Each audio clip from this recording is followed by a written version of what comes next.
Dan Rosenblatt, 72 Ministries. Welcome to How to Share Your Faith, Part 1. Tonight what we're going to talk about is one question that you need to have locked down. You need to think about this on a regular basis. It's the question that you get asked more than anything else. No, it's not who is your Lord and Savior. It's not what did you have for breakfast. The question that we need to have an answer to is how are you?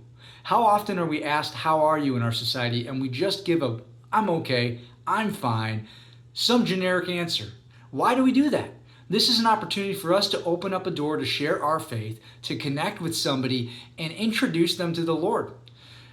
Now, what I do when somebody asks how I am is I share with them a current event. For example, if somebody asked me, how are you this morning? I would share with them, I'm great. Last night I got together with 4 of my best friends in a men's Bible study, and we had an awesome time.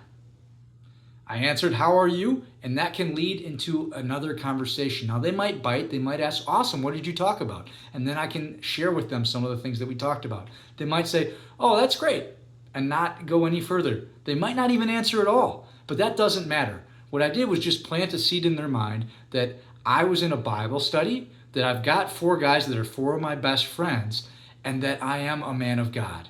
So that seed is planted in their mind. Now, the average man in the United States doesn't have a best friend. Only 6% of men in the United States claim to have a best friend. That's really sad, you guys. So just sharing that alone might draw them to go to, how did you meet those guys? How did you get connected with them? That sounds very interesting. How often do you meet? What time do you meet? It might lead to what did we talk about? But that is an easy way to answer, how are you, right? How are you? We got to get an answer to that. Your answer might be different. It might be a Monday morning, and you might be just coming back from church, a great church service the day before. For instance, we're going through Exodus right now. We just covered Exodus 15, the last portion of it.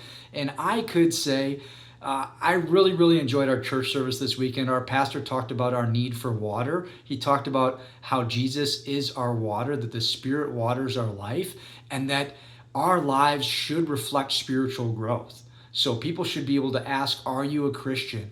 What's going on in my life that reflects that I am a Christian? If God asks us when we get to heaven and he says, why should I allow you into heaven? How would I respond? Those are some of the things we talked about, and I learned a lot. That's a really long way of saying that church was great. I really connected with a lot of my close friends, and I just always love going to our church services. I feel lifted up, and I feel supported, and I just love the people that are there. That's another way of answering that question, right? So when somebody asks you, how are you? That is a great way to segue into a spiritual conversation. Again, plant a seed and open up a door to share your faith. Let me know what you think of this. Please like this video, subscribe to this video, comment. Those are 3 free ways to support our ministry. I'd love to know what you think about these dinosaurs here. We've had Flotsam and Jetsam, Mary and Martha. They're more like a joke that we have in our videos, but I'd love to hear what names you think that we should name these. I'm thinking we're going with Mary and Martha. They've gotten the most votes. What do you think? Love you guys. Appreciate you. 72 Ministries, Dan Rosenblatt out.